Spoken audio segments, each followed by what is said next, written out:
sommes une famille, un seul cœur, un seul esprit. Les distances ne nous séparent pas, nous sommes un en toi.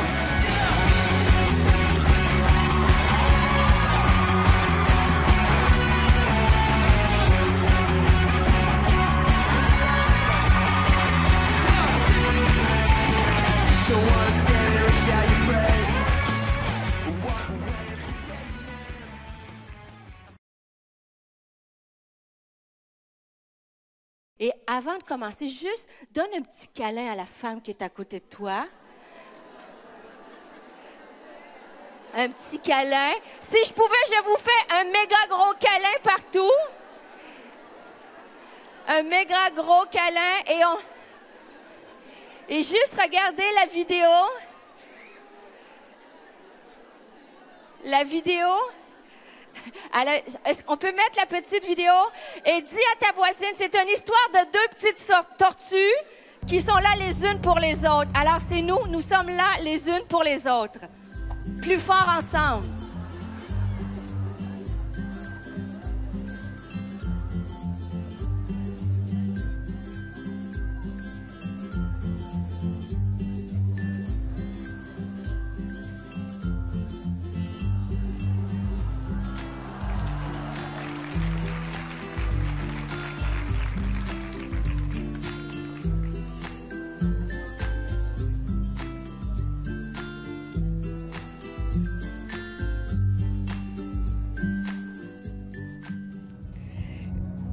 Nous sommes plus fortes ensemble. Et si on met la première diapositive, j'aimerais montrer un peu cette diapositive-là. Elle m'a fait bien sourire. Et peu importe l'autre diapositive, peu importe les saisons de notre vie, peu importe l'âge que nous avons, la prochaine s'il vous plaît, peu importe l'âge que nous avons, la saison, si vous êtes en forme, jeune ou excessivement sage, dis à ta voisine, tu es fabuleuse. Tu es fabuleuse. Ce lieu est rempli de femmes fabuleuses. Amen. On a apporté Mylène, qui est mon assistante, travaille avec moi sur Montréal et c'est la thématique à Nouvelle Vie. Les femmes, nous voulons entrer dans notre destinée et nous portons fièrement. Entrer dans notre destinée, cet après-midi, nous allons voir comment changer des destinées dans les gens qui sont autour de nous. Alors, tout ceci est en arrière. Quand on parle de destinée, je ne sais pas qu'est-ce que ça inspire en vous, votre destinée. Qu'est-ce que ça inspire? Le mot destinée, ça inspire pour moi le mot inspirant. Le mot rempli, ça me dit rempli d'espoir. Et lorsqu'on lit la parole de Dieu d'un couvert à l'autre, on regarde les textes, ça nous parle que Dieu a une destinée pour chacune d'entre nous. Vous êtes d'accord avec moi? Le texte qu'on connaît le mieux, Jérémie, chapitre 29, verset 11, nous dit « Car je connais les projets que j'ai formés sur vous, dit l'Éternel, projets de paix et non de malheur, afin de vous donner un avenir et de l'espérance. » Amen. Jérémie, chapitre 31, verset 17, nous dit « Il y a de l'espérance pour ton avenir. » Je ne sais pas comment tu es entré dans ce lieu ce matin. Je ne te connais pas personnellement. Peut-être que tu es venu avec des soucis, avec des inquiétudes, avec de l'anxiété, avec du stress, avec de la peur. Bien sûr, un cœur rempli de foi, mais à l'intérieur, il y a des craintes et des tremblements. Et le Seigneur te dit ce matin, il y a de l'espérance pour ton avenir, dit l'Éternel. Et ça nous dit dans une version français courant, il y a de l'espoir pour ton avenir. Saisis cette parole. Peut-être c'est pour ta maison, pour ton mariage, le rêve de Dieu pour ta vie, un ministère, quelque chose. Il y a un espoir pour ton avenir. Le psaume 139, versets 15 à 17 nous dit « Mon corps, on le connaît bien, on l'a chanté ce matin, mon corps n'était point caché devant toi lorsque j'étais fait dans un lieu secret, tissé dans les profondeurs de la terre. Quand je n'étais qu'une masse informe, tes yeux me voyaient et sur ton livre étaient tous inscrits. » Tous, chacun d'entre eux, il n'y a pas une journée que tu vis que Dieu n'est pas au courant. Il avait inscrit sur son livre tous les jours qui t'étaient destinés ou qui m'étaient destinés avant qu'aucun d'eux existât. Que tes pensées, ô Dieu, me semblent impénétrables, que le nombre en est grand. Et c'est rassurant de voir que malgré ce que nous traversons, Dieu connaît chaque journée dans laquelle nous sommes. Est-ce que ça vous fait du bien de savoir ça? Mais là, tu te dis, mais s'il connaît mes journées, pourquoi je vis ça? Dieu t'emmène avec moi. Vous êtes de la même nature que moi. Ce matin, on va regarder comment on peut marcher par la foi. Là, malgré les épreuves de la vie. Jean 10 nous dit, « Je suis venu afin que mes brebis aient la vie. » Et lorsqu'on parle de vie, on ne parle pas de vie physiologique, on parle de Zoé, le souffle de vie.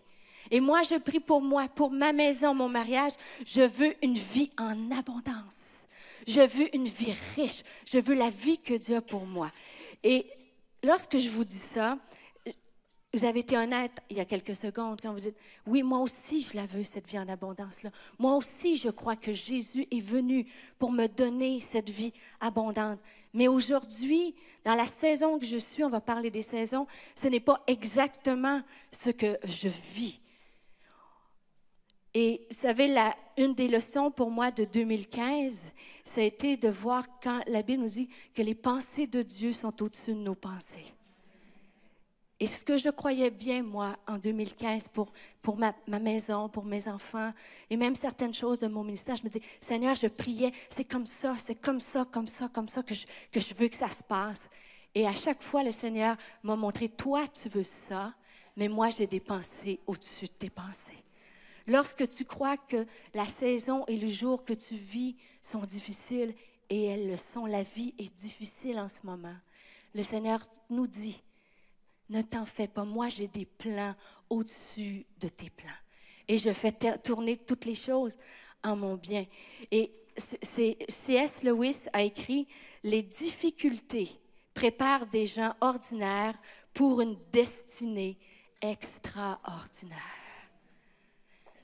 Les difficultés nous préparent pour des choses extraordinaires. Dieter Uchtdorf est un auteur aussi qui a dit « Notre destinée n'est pas déterminée par le nombre de fois où l'on tombe, mais par le nombre de fois où nous allons nous relever, se secouer et foncer. » Est-ce qu'il y a des femmes de destinée dans ce lieu que face à l'épreuve, face à l'ennemi, nous allons décider, pas ressentir, décider de se relever, de foncer et d'avancer. Amen? Amen. Dites un amen avec moi qui fait crier l'ennemi devant nous. William Jennings Bryan a dit, ta destinée n'est pas une question de chance, mais elle est une question de choix. Ce n'est pas une chose à attendre, mais une chose que tu dois accomplir. Le pasteur Charles Swindoll a dit, la vie est 10% de ce qui t'arrive et 90% de comment tu réagis à ce qui t'arrive. Ce matin, on va regarder à 2 clés, comment marcher dans cette destinée-là. Premièrement, la première clé que nous allons regarder, pour marcher dans ma destinée avec toi, pour entrer pleinement dans le plan de Dieu, il faut changer notre vision. Et deuxièmement, il faut embrasser notre saison dans laquelle tu vis. Et lorsqu'on regarde d'un couvert à l'autre de la Bible, les grands hommes et femmes de Dieu qui ont accompli leur destinée, ça n'a pas été une vie de rose. D'accord avec moi? Et je ne serais pas honnête devant vous de vous emmener la parole et de vous parler d'un évangile baguette de fée. Vous êtes d'accord avec moi? Ce n'est pas vrai vous savez, on peut proclamer les promesses, on peut tout faire ces choses-là, mais ce n'est pas un évangile magique de prospérité. Les grands héros de la foi ont dû se battre, se relever et avancer. Et parmi les pères de la foi qui accomplit une grande destinée, c'est Abraham. Et le texte qu'on va partager, c'est dans le livre de la Genèse au chapitre 12, versets 1 à 4. Et lorsqu'on parle de la foi et de grande destinée, êtes-vous d'accord qu'Abraham est un bon exemple? Et on l'a appelé le père de la foi. Alors moi, je me dis que pour être le père de la foi, il faut jamais douter. Je suis sûre qu'Abraham a jamais douté de la promesse de Dieu. J'aime tellement la Bible parce qu'elle est honnête. Et le père de la foi, on va regarder ce matin comment, comme vous et moi, il a fait face à l'épreuve, à l'adversité, au combat, aux luttes, mais il a choisi de changer sa vision. Et le texte dans Genèse, chapitre 12, 1 à 4, ça nous dit, « L'Éternel dit à Abraham, va-t'en de ton pays, de ta patrie et de la maison de ton père, dans le pays que je te montrerai. Je ferai de toi une grande nation et je te bénirai. » Qui voudrait être Abraham aujourd'hui? Bon, peut-être pas la grande nation. Moi, j'ai dit, Seigneur, 2 enfants, ça suffit. Mais la portion « je te bénirai » me plaît très, très bien.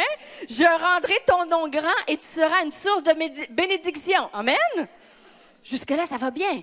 Je bénirai ceux qui te béniront. Alléluia! Je maudirai ceux qui te maudiront. Yes! Et toutes les familles de la terre seront bénies en toi.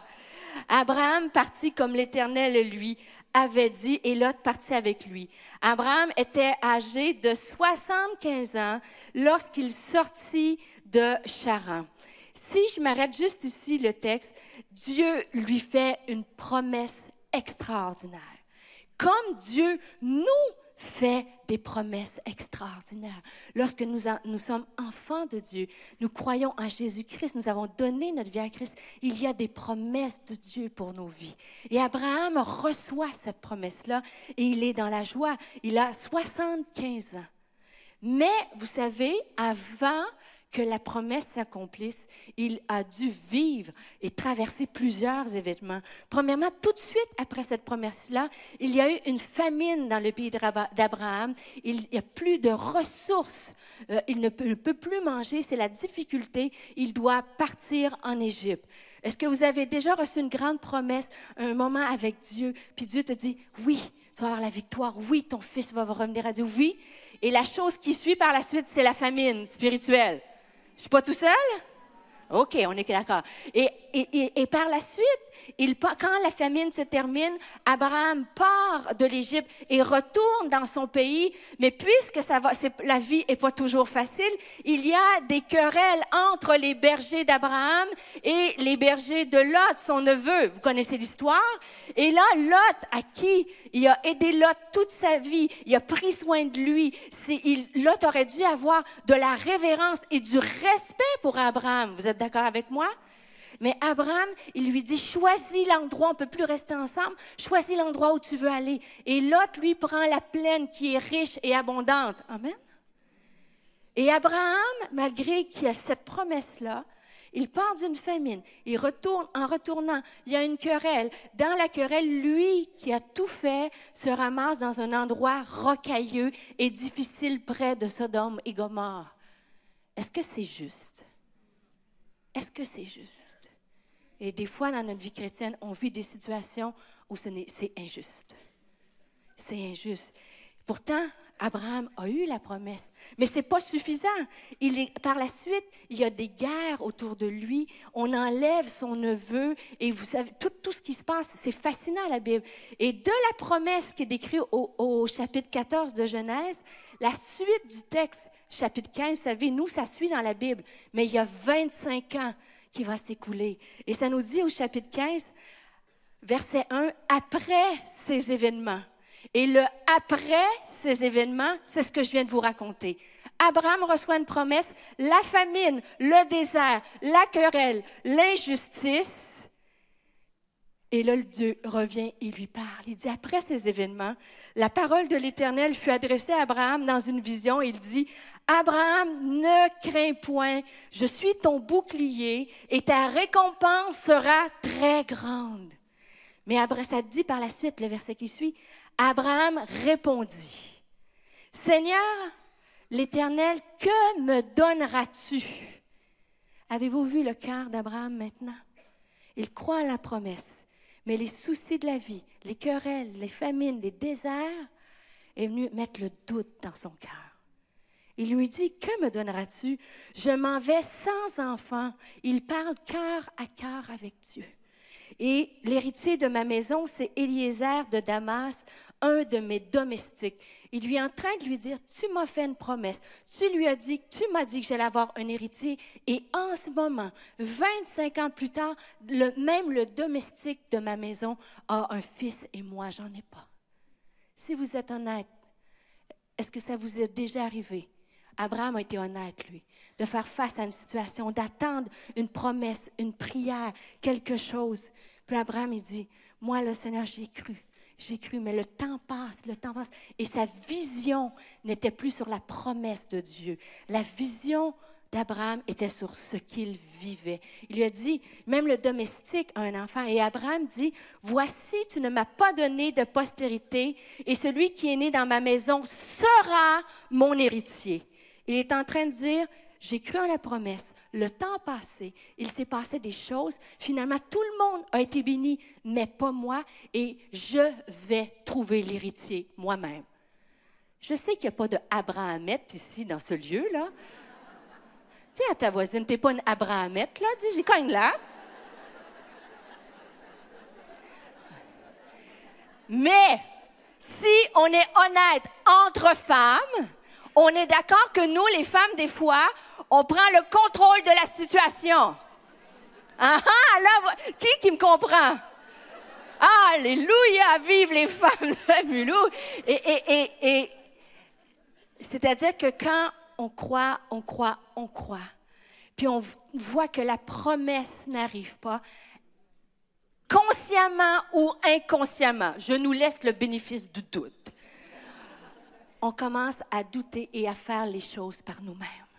Nous perdons la vision du Dieu Tout-Puissant. Que si Dieu promet quelque chose, il a le pouvoir de l'accomplir et il n'a pas besoin de moi pour le miraculeux.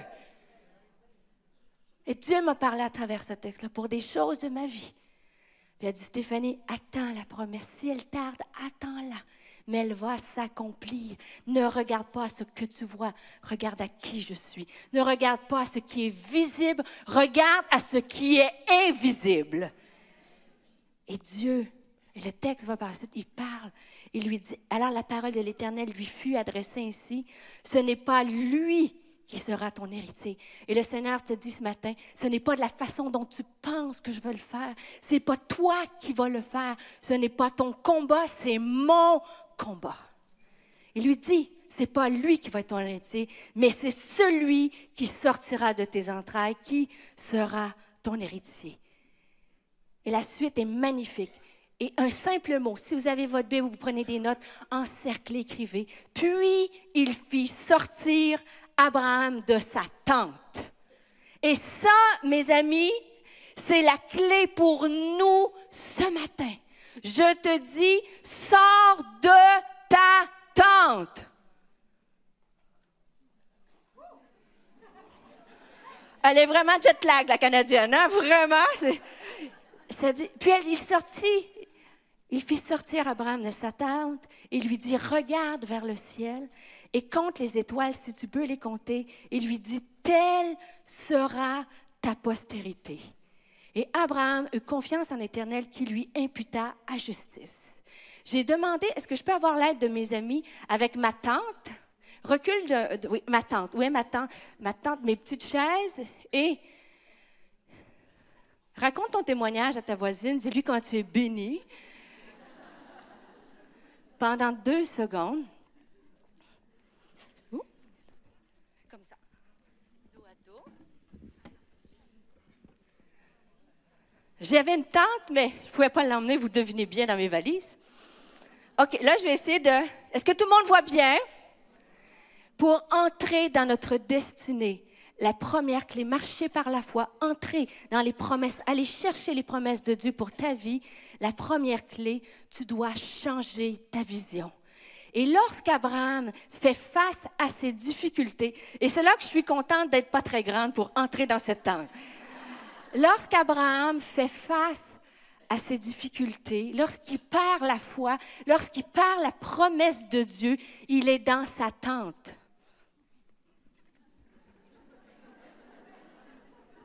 Je vous aime beaucoup pour faire ça. Et dans sa tente, il est là et il ne voit rien. Et c'est dans ces moments-là, lorsque tu es isolé, que tu as le ciel fermé, que tu commences à regarder, Seigneur, j'avance en âge. Seigneur, tu m'as fait une promesse. Si ça ne marche pas, je vais le faire par moi-même. Tu as béni tout le monde a eu un fils, puis moi, j'en ai pas eu. Est-ce que vous avez déjà été dans votre tente comme ça? Et quand tu es à cet endroit-là, tu ne vois plus rien. Et c'est pour ça que Dieu, le texte nous dit que Dieu fit sortir Abraham de sa tente. Il lui a dit, sors de cet endroit fermé, isolé, et quand tu sors de tout ce qui t'opprime, qui te brouille la vue, il dit, sors de cet endroit-là et lève les yeux vers le ciel. Est-ce que tu es dans ta tente? J'ai déjà été dans cette tente spirituelle-là. Et il y a des moments, je vous dis franchement, que ce qu'on enseigne aux autres, on se l'enseigne à soi-même. Et il y a des matins que je dois me dire, Stéphanie, sors de ta tente. Change ta perspective. Regarde les choses dans la perspective de Dieu. Et c'est fascinant parce que lorsqu'il lui dit, regarde au ciel, bien sûr qu'il fait référence à toutes les étoiles, ces milliards et ces milliards et ces milliards d'étoiles et milliards. Vous savez, j'ai enseigné là-dessus il y a 1 an quand je suis venue à Porte Ouverte. Et c'est des milliards et milliards de galaxies-là. Et ce matin, je ne veux pas vous apporter le côté scientifique, je veux vous apporter le côté aussi qui est tellement spirituel. Quand Dieu lui dit « regarde au ciel », il veut dire « regarde au Créateur de l'univers ». Celui qu'il dit dès la première ligne de la parole de Dieu, au commencement, Dieu créa. Au commencement, Dieu créa. Le verbe créer, c'est bara. C'est créer à partir de rien du tout. Une création ex nihilo, de aucune matière. Dieu a fait le plus grand univers. Dieu nous dit ce matin, sors de ta tente, lève les yeux et regarde à moi qui est le Créateur, qui à partir de rien, je peux faire créer quelque chose d'extraordinaire, de parfait dans ta vie, dans ton mariage, dans la vie de tes enfants et dans notre pays. Regarde à moi, je suis celui qui crée à partir de rien. Ça nous dit par la suite qu'il a créé la terre qui était tohu, bohu, informe et vide. Le Dieu, en plein milieu du chaos, emmène l'ordre. Il est capable de créer quelque chose dans ta vie à partir de rien. Il est capable de mettre l'ordre dans le désordre. Il est capable de faire un univers extrêmement précis, parfaitement régulé. Crois-tu qu'il ne peut pas mettre l'ordre dans ta vie? Il crée à partir de rien. Il part du chaos et emmène l'ordre. Et quand tout est noir à la surface de la terre, il dit que la lumière fut et la lumière soit. Elle est arrivée. Dans les ténèbres les plus obscures de ta vie, ce Dieu créateur te dit ce matin, je peux faire apparaître la lumière dans ce qui a l'air sombre. La lumière dans des pensées sombres, la lumière dans ton cœur qui a de la noirceur. Te dis, juste sors de ta tente, change ta vision. Et ce qui est fascinant, c'est que ce grand Dieu créateur, là, dans le livre d'Ésaïe, nous dit, celui qui a créé les cieux et la terre, il tient les cieux, le Créateur tient les cieux et la terre dans la paume de sa main. Et le même texte nous dit, juste avant, qu'il connaît chacune des brebis et les colle contre sa poitrine. Ce grand Dieu puissant est un Dieu personnel pour toi ce matin. Il connaît ton besoin, il connaît ta situation. Il te dit, change, ne regarde pas ce que tu vois, regarde à qui je suis. Est-ce que vous êtes avec moi? Pour rentrer dans sa destinée, il faut changer notre vision. Le deuxième point, avant que je termine, pour marcher dans sa destinée, il faut embrasser notre saison. Et si on dit, ensuite, on regarde dans Genèse, il crée à partir de rien dans nos vies. Il emmène la lumière dans les ténèbres. Il met de l'ordre dans ce qui est désordre. Il est le puissant créateur qui connaît toutes les étoiles. Et il connaît mon nom. Il connaît les jours qui me sont destinés. Ses promesses sont oui et amen. Et la suite dans Genèse nous dit, Dieu dit qu'il y ait des luminaires dans l'étendue du ciel pour séparer le jour d'avec la nuit. Que ce soit des signes pour marquer les saisons, les jours et les années. Nous marchons dans notre destinée par la foi, mes sœurs. Une journée, j'ai une équation pour vous, la destinée de Dieu, ça se vit une journée à la fois, année après année, à travers les différentes saisons de la vie. Et le texte, dans l'ordre précis de Dieu, Dieu nous dit que dans le monde naturel de la création, il y a des saisons. Il y a des saisons. Dans nos vies spirituelles, il y a des saisons. Toutefois, ce ne sont pas les saisons qui devraient dicter notre foi, mais notre foi qui devrait dicter notre saison. Est-ce que vous êtes d'accord avec moi? Ce n'est pas la saison qui dicte ta foi. Je ne sais pas dans quelle saison de ta vie tu es. Est-ce que c'est l'hiver? Est-ce que c'est l'automne? Est-ce que c'est l'été? Mais Abraham était dans une saison d'hiver, une saison morte où il attendait la promesse de Dieu. Et par la suite, ça nous a dit qu'Abraham a traversé cette saison. Il n'a pas regardé à sa saison, il a embrassé sa saison. Et dans Romains, chapitre 4, versets 18 à 22, ça nous dit « Espérant contre toute espérance ». Et la version qui est encore plus près du texte de base, la version top, nous dit « Abraham a cru et espéré alors qu'il n'y avait pas d'espoir ». Et c'est ma prière pour nous ce matin. Je ne connais pas ta saison, mais peut-être que tu es ce matin, tu as une situation comme Abraham et qu'il semble qu'il n'y a pas d'espoir. Et Abraham te dit, je vous dis qu'Abraham a dit qu'il a cru et espéré alors qu'il n'avait plus d'espoir. Il crut en sorte qu'il devint père d'un grand nombre de nations. La promesse de Dieu s'est réalisée. Sa saison a passé et il a vu la promesse. Selon qu'il lui avait été dit, telle sera ta postérité. Et sans faiblir dans la foi, il ne considéra point que son corps était déjà usé puisqu'il avait près de 100 ans. Êtes-vous d'accord avec moi qu'à 100 ans, la saison était déjà pas mal avancée?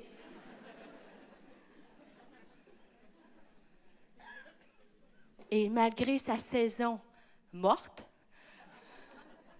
il n'a pas regardé à sa saison, n'a pas déterminé sa foi, mais sa foi a déterminé sa saison et il a vu la promesse. Et puisqu'il avait 100 ans, il ne douta point par incrédulité au sujet de la promesse de Dieu, mais il fut fortifié par la foi, donnant la gloire à Dieu. Et en terminant, on va aller à une deuxième session plus tard, mais je veux qu'on aille à la prière. J'aimerais appeler l'équipe de musiciens juste à s'avancer. Comment on rentre dans notre destinée? Premièrement, il faut changer notre vision. Peut-être que le Seigneur ce matin te dit, sors de ta tente et n'oublie pas que je suis le Tout-Puissant, Créateur de l'univers. La deuxième clé, il faut que tu embrasses ta saison. Les saisons font partie de la vie. Et 3 vérités sur les saisons. Il y a du bon dans chacune des saisons que nous traversons. Est-ce que vous êtes d'accord avec moi? Dans chaque saison, il y a du bon. Le problème, c'est, la plupart d'entre nous, c'est que nous ne sommes jamais contents de la saison dans laquelle on est. On est d'accord? Quand on est en hiver, on trouve qu'il fait trop froid. Quand on est en été, il fait trop chaud. Vous savez, on n'est jamais content de notre saison. Et là, je parle juste à des femmes. On m'a dit qu'à Mulhouse, on avait le sens de l'humour, on a l'esprit ouvert, n'est-ce pas? Et quand vous étiez jeune, moi, quand j'étais toute jeune fille, et que, je ne sais pas si c'est pareil en France, mais au Québec, quand les petites filles, on allait à l'école, et que tu avais une de tes petites copines qu'elle avait eu ses règles, savez-vous? Puis là, tu dis, ah, c'est une femme, elle a eu ses règles. Et êtes-vous d'accord avec moi? Puis là, tu trouvais ça extraordinaire. Alors, quand est-ce que mes règles vont arriver? Vous comprenez ce que je veux dire? Non, vous allez comprendre. On n'est jamais content de notre saison. Alors, tu veux tes règles. Puis quand tu es une femme et que tu vis chaque mois le bonheur d'avoir des règles et le syndrome qui va avec ça, tu ne veux plus de règles. Amen? Avec le SPM puis tout ce qui va avec, qu'est-ce que c'est ça d'avoir des règles? Et quand tu arrives à 50 ans, et que là, tu as plus de règles, et que tu as des chaleurs et que tu dors plus, tu voudrais avoir tes règles. Et si le cycle de la vie, mesdames, on n'est jamais contente de la saison qu'on est. Il... Ça, Johanna, tu ne vas jamais raconter ça à ton père, hein? Cette illustration-là, ça reste ici. Mais c'est tellement vrai qu'à travers les saisons de la vie, on vit des choses difficiles. Dans l'été, peut-être vous êtes venus dans une conférence comme si vous êtes en été. Super, merci Seigneur. Mais lorsqu'on est en hiver, lorsqu'on est en automne, c'est difficile d'apprécier cette saison-là. Mais dis-toi que tu es dans le plan de Dieu. Les saisons font partie de la vie du croyant. Et si tu es dans une saison difficile, prends plus de temps dans la prière. Si tu es dans une saison difficile, tire les leçons de cette saison-là. La parole nous dit « acquiert la sagesse ». Vous savez, dans les saisons difficiles de brisement, c'est la compassion qui naît dans nos cœurs. Je veux t'encourager ce matin, si tu es en hiver, à l'automne, tire la recherche. Au lieu d'en vouloir et de ne pas comprendre, comme Abraham, à un certain moment donné, il regardait à sa faiblesse. Mais il a levé les yeux, ça. Il a dit, Seigneur, j'accepte cette saison-là. J'accepte que tu es avec moi, de la traverser avec moi. La deuxième vérité sur la saison, les saisons passeront, même si ça nous semble long. Et l'illustration que j'aimerais que vous emmenez, je vais faire vite. J'avais un petit bébé qui était pas loin. J'avais un petit bébé qui était... Y a-t-il une sœur qui avait un... Peut-être le petit bébé là-bas. Est-ce que vous voulez m'emmener votre petit bébé? Soyez rassurés. 20 et 17 ans, j'ai donné. Alors, OK. Si je vous montre un petit bébé comme ça, mais un vrai, juste faites assez vite.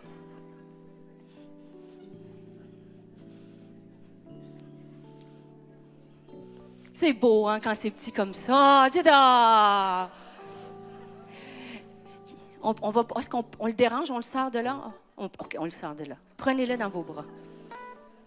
Il est trop mignon. Joël? Johanna? Ah! Eh bien, si je vous montre un enfant comme ça, il est beau, hein? Elle est belle. Est-ce que tout le monde voit bien? Ce jeune enfant-là, vous êtes d'accord que cette étape-là de la bouteille de lait, c'est une saison dans sa vie? Et si l'histoire s'arrête là, bien souvent, c'est comme ça qu'on voit nos situations. On regarde ce qu'on vit à travers notre saison. Et on a l'air... Oh, il est trop mignon. Et c'est difficile de croire que cette jeune fille, ce bébé-là, va grandir et va aller à l'école. Si on regarde juste un petit être comme ça. C'est difficile de croire qu'elle va probablement rencontrer un homme, se marier. Amen? Je te fais des prophéties. Johanna, voici. C'est difficile de croire qu'un petit bébé comme ça peut enfanter d'autres enfants. Si tu regardes à ce que tu vois, c'est difficile de croire que cette femme-là va peut-être être une avocate, une missionnaire, Amen? Est-ce que vous trouvez, si je vous dis, je vous présente la future avocate, c'est difficile à croire. Les saisons nous semblent le long, mais elles finissent par passer. C'est-à-dire que regarde, peut-être ce matin, tu vois que tu vis quelque chose au stade petit. Puis tu as difficulté à croire que ça peut changer. Mais les lois naturelles de Dieu physiques sont les mêmes lois naturelles spirituelles. C'est très important ce que je vous dis. Merci beaucoup. Tu penses peut-être que ce que tu vis, un rêve, un appel, un désir, c'est au stade embryonnaire. Mais dans l'embryon, il y a tout ce qu'il faut pour devenir un être humain, un adulte, dans les promesses de Dieu, dans les plans de Dieu, dans la saison que tu vis. Dieu a tout le même pouvoir pour te faire passer cette saison-là. Et la dernière vérité sur la saison, c'est que la vie revient toujours après la saison morte.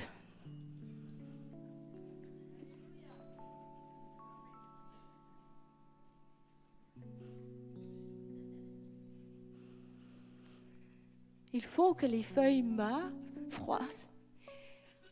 Il faut que les semences meurent pour renaître au niveau naturel. Tu es peut-être dans une saison de ta vie où ça sent mort. et que tu ne vois rien. Mais comme la nature reprend vie après l'hiver, Dieu peut faire renaître quelque chose qui est mort dans ta vie ce matin. Est-ce qu'il y a des femmes dans ce lieu? Vous êtes rentrées, juste me montrer, vous êtes rentrées avec une saison morte ici. Juste à main levée là où vous êtes, de dire, c'est mort. Il y a quelque chose plusieurs, que je ne vois pas comment Dieu peut faire renaître. Accroche-toi ce matin. Accroche-toi. Comme les 4 saisons, après l'hiver va venir le printemps. La vie reprend toujours après la mort. Mais ce matin, tu as un choix de changer ta vision, de sortir de l'attente et de lever les yeux encore et encore et encore vers le ciel. Parce que si tu restes les yeux sur les choses terrestres, tu as perdu. Mais lorsque par la foi on choisit de regarder à Dieu, l'espoir revient et les promesses s'accomplissent. Et le dernier point, je ne sais pas dans quelle saison, mais embrasse ta saison. Crois, saisis-le, prie-le. On va prier ensemble que la saison va se terminer. Henriette Beecher Stone, qui est une auteure qui a écrit La cage de l'oncle Tom, a dit « Quand vous entrez dans un endroit serré, que tout semble être contre vous à un point tel que vous pensez que vous ne pourriez pas tenir une minute de plus, n'abandonnez pas parce que vous vous trouvez au bon moment, au bon endroit, là où la marée va tourner. » Et la parole de Dieu nous dit dans Isaïe, l'herbe sèche, les saisons passent, la fleur tombe, mais la parole de notre Dieu se réalisera pour toujours. Et je vais terminer juste avec une dernière illustration d'une femme qui fréquente l'Église Nouvelle Vie. Et c'est une femme que j'ai connue depuis tout petite. Et son père était pasteur et elle suivait Dieu depuis plusieurs années. S'est mariée chrétiennement avec un homme qui connaissait Dieu. Et il y a 7 ans, j'ai demandé qu'elle m'écrive son témoignage avant de venir, parce que j'ai été touchée de voir ce que Dieu faisait dans sa vie et comment, à travers les saisons difficiles, cette femme-là a choisi de regarder aux promesses de Dieu. Et il y a 7 ans, elle écrit dans son témoignage, elle dit, voilà, 7 ans maintenant, ma vie a basculé. Ayant une famille, un mari, une maison, une bonne situation financière et des rêves à accomplir, en peu de temps, tout a disparu. Mon conjoint a quitté le foyer familial, la maison a été vendue, je me suis retrouvée seule avec 2 adolescents en colère et à les soutenir financièrement dans leurs études. En peu de temps, tout s'est effondré autour de moi, perdant toute ma famille, ma maison, ma situation financière et mes rêves. Et pendant cette période sombre, je ne pouvais rien voir au-delà de la noirceur. Je ne pouvais voir aucune issue à ma destinée, à mes rêves et à mes désirs. Mon rêve de faire du ministère était impossible alors que je venais de commencer mes études au collège biblique. J'ai dû tout arrêter. Comment une femme divorcée, rejetée, peut exercer le ministère? Et dans mon cœur, il n'y avait plus aucune possibilité à ce rêve et j'avais fermé la porte. Et durant ces 7 années-là, elle a vécu en hiver une situation vraiment difficile, quelque chose qui était mort, son mariage. J'ai vu ses enfants, on les connaît à Montréal, qui ont été l'adolescence difficile. Elle aurait pu choisir d'abandonner, de baisser les bras. Mais ce n'est pas sa saison qui a dicté sa foi, mais c'est sa foi qui a dicté sa saison. Et pendant ces 7 années-là, Sonia s'est accrochée, décidé de croire les promesses de Dieu. Elle a aidé une femme, une épouse de pasteur qui avait un cancer, et son mari était un pasteur des missions chez nous à l'Église Nouvelle Vie. Et en aidant cette femme-là, le pasteur commençait à lui parler d'œuvres missionnaires, de faire la mission. Et il l'a invitée à aller faire une mission en Haïti. Et lorsqu'elle est arrivée là-bas, elle a été touchée, et il y avait tellement de besoins qu'elle a dû se mettre à l'œuvre, peu importe sa situation, voyez-vous.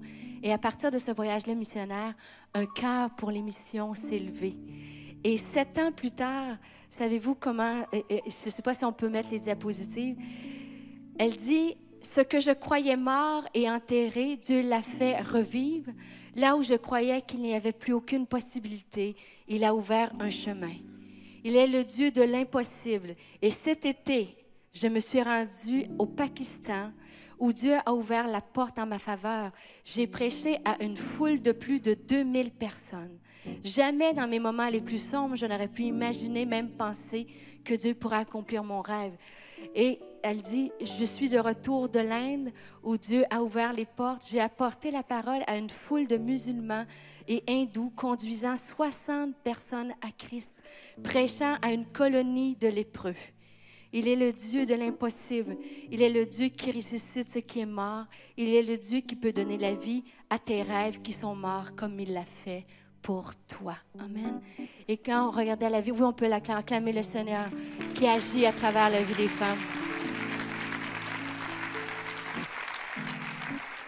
Si tu fais défiler et à travers ce témoignage-là, il y a des centaines de femmes ici dans ce lieu, des milliers de femmes dans le monde qui décident, choisissent de marcher dans leur destinée.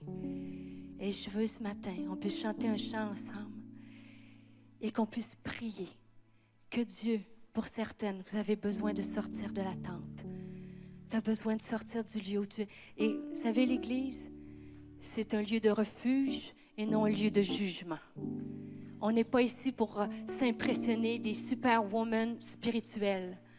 On est des femmes qui désirent aller plus loin avec Dieu. Et pour aller plus loin avec Dieu, il faut être honnête avec lui. Puis dire, Seigneur, cet aspect-là, dans cette section-là, dans cette partie-là de ma vie, j'ai perdu la foi. J'ai perdu la foi. J'ai perdu la foi pour le salut d'un mari, d'un fils. J'ai perdu la foi, Seigneur. Le ministère. J'ai perdu la foi que tu peux utiliser une femme. Et je sais qu'il y a des femmes dans ce lieu. Vous êtes dans une saison morte. Et le Seigneur veut te donner la foi et te dire qu'après l'hiver, il y a le printemps et l'été va revenir. L'été va revenir. Est-ce qu'on peut se lever ensemble? On va chanter un chant et voilà la prière. Alléluia, Jésus.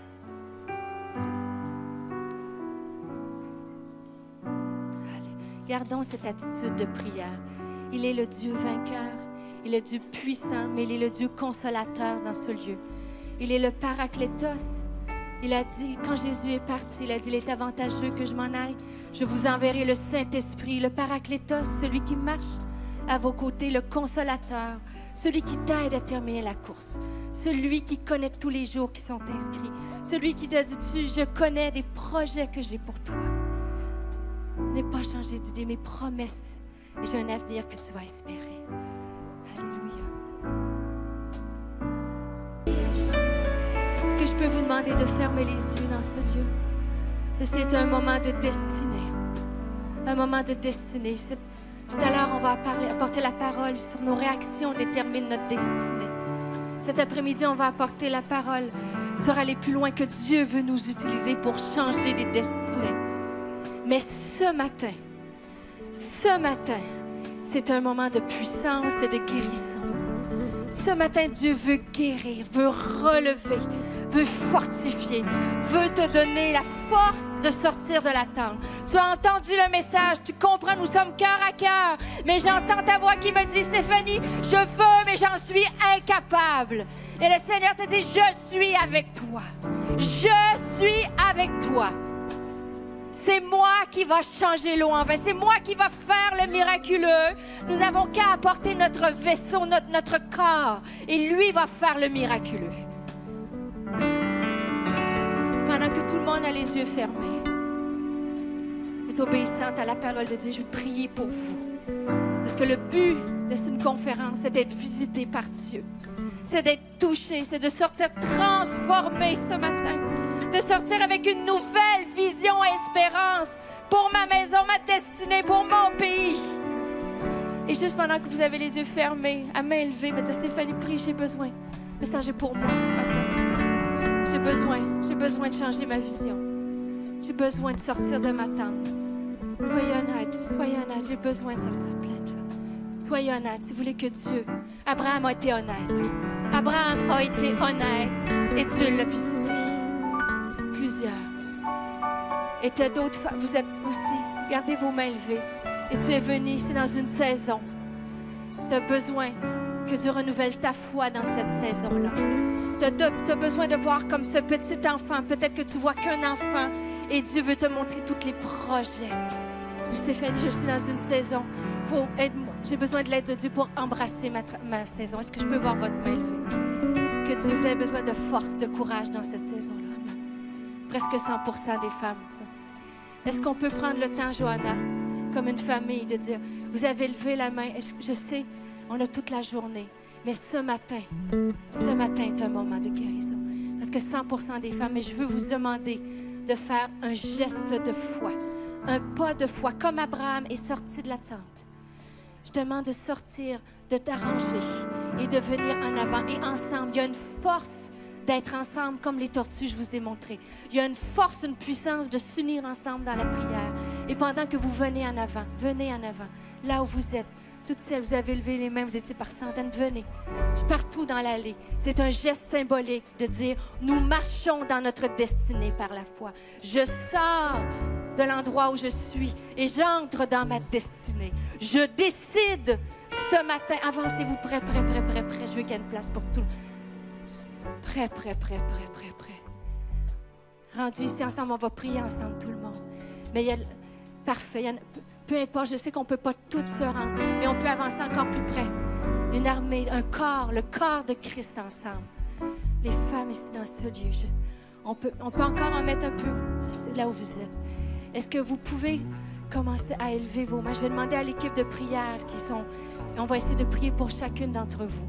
Mais là où vous êtes, commence à prier. On va aller partout pour prier avec vous. Et là où vous êtes, commence à prier Dieu.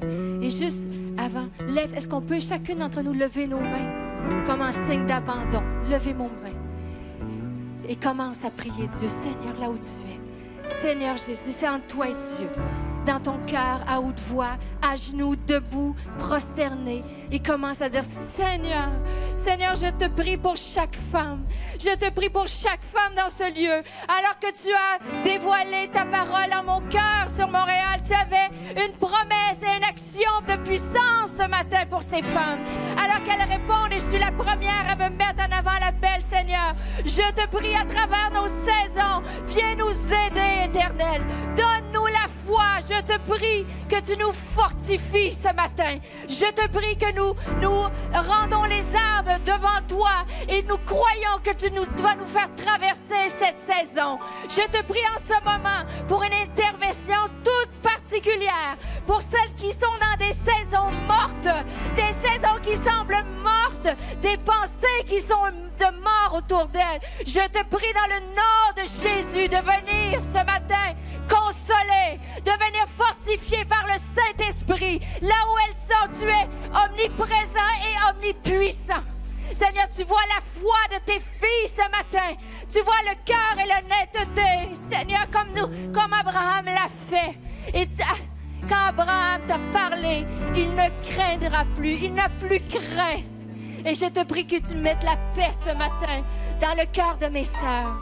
Et je te prie pour les sœurs dans ce lieu, comme moi, tu leur dis, sors de ta tente.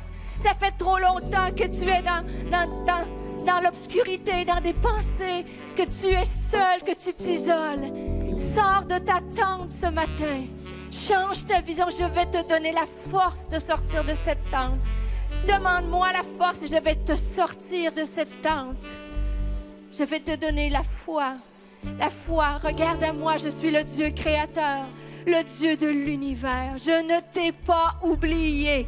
Je n'ai pas oublié aucune de tes prières. Je n'ai pas oublié aucun de tes sacrifices. Je te connais. Je suis en contrôle de la situation. Fais-moi confiance. Fais-moi confiance. Seigneur, je te prie pour chaque destinée, pour ces femmes. Je prie pour nos maisons que nous représentons. Seigneur, tu as dit que tu étais venu pour que nous ayons la vie en abondance. Nous proclamons pas un évangile de prospérité, mais nous déclarons les promesses de Dieu. Et nous choisissons de foncer, d'avancer à travers les épreuves, sachant que tu connais tous nos jours et que les promesses d'abondance vont venir. Seigneur, viens nous visiter. Souffle dans ce moment divin. Souffle.